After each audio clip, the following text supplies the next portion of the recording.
Day 34, or February the 3rd. Support those in ministry.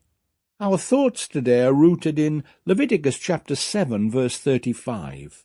This was the portion of the food offerings presented to the Lord that was allotted to Aaron and his sons on the day they were presented to serve the Lord as priests. Now the big picture surrounding this verse.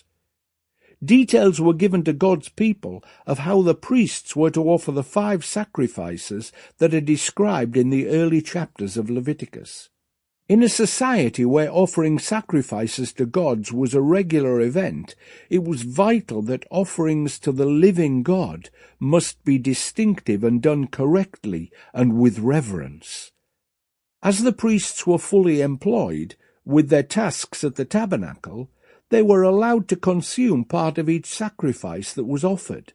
In this way, they were able to concentrate on their primary call from God, and didn't need to raise money to meet their daily living expenses. This revealed a God who thinks of everything. To make sure that the priests were supported, God built it into the whole structure of sacrificing. And finally, our action step for today. I remember gently correcting a lady who thought that church ministers stayed behind every Sunday evening to share out the collections from the services.